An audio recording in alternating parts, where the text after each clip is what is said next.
সবাইকে, কেমন আছো তোমরা সবাই?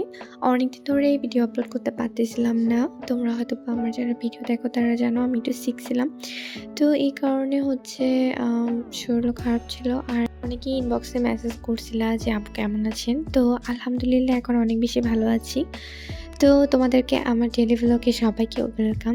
আসলে ছোটবেলায় দেখতাম যে নানু বাসায় একদম ঈদের মতো লেগে যেত। আর নানি আপু বিভিন্ন রকমের হালুয়া করতো, রুটি করতো। তো আম্মু হচ্ছে বাসার মধ্যে প্রায় সময় নানা রকমের জিনিস বানাতো। আর বরাবরই আম্মুকে আমি সবসময় হেল্প করি। কারণ হচ্ছে আম্মুকে হেল্প করতে আমার অনেক বেশি ভালো লাগে। তোমরা যারা আমার ভিডিও দেখো তারা জানো। যেহেতু সবাই বাসায় রোজা থাকে তাই বিকেলের জন্য এখানে নাস্তা বানানো হচ্ছিল। আসলে অনেক বেশি ভালো লাগে।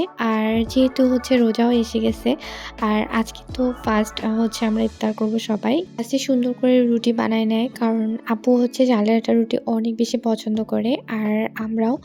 তো এখানে চাল আটা রুটি বানানোর পরে এখানে সুন্দর করে হালুয়া বানাচ্ছিল আর হচ্ছে আম্মুকে আমরা একটু হেল্প করতেছিলাম। তো হালুয়াটা হচ্ছে আমরা অর্ধেক অংশ কাটি আর কিছু অংশ হচ্ছে এরকম করে ছাপাতে ফেলে ডিজাইন করি। আর ডিজাইনগুলো দেখতে কি সুন্দর লাগে।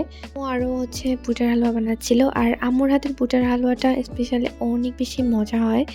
কারণ আমি অনেকের বুটের হালুয়া খাইছিলাম বাট আম্মুর মতো হচ্ছে টেস্ট লাগেনি। তো এই তো আম্মু ওখানে সুন্দর করে হালুয়াটা বানায় নিচ্ছিল আর এটা অলমোস্ট ডান। ওটাকে চুলা থেকে সুন্দর করে নামায় নিয়ে এটাকে আমরা ঠান্ডা করব আর হচ্ছে আধা ঘন্টার মতো রেখে সুন্দর করে হচ্ছে ছুরি দিয়ে চাইলেও কাটা যায়, আবার সাসে ফেললেও হচ্ছে বিভিন্ন রকমের ডিজাইন করা যায়। তো এই তো আমরা হচ্ছে এখানে সুন্দর করে কয়েকটা হচ্ছে সাসে ফেলায় ডিজাইন করে নিই আর ডিজাইনগুলো দেখতে অনেক বেশি সুন্দর লাগতেছে। তো এই তো আমাদের সব কাজ শেষ আর এখন আমরা সবাই বসে গেছি ইফতারি করার জন্য। তো আজকের ভিডিও এখানে শেষ করব। তোমাদের আমার ভিডিওটা কেমন লেগেছে অবশ্যই কমেন্ট করে জানাবা। আর আল্লাহ হাফেজ সবাইকে।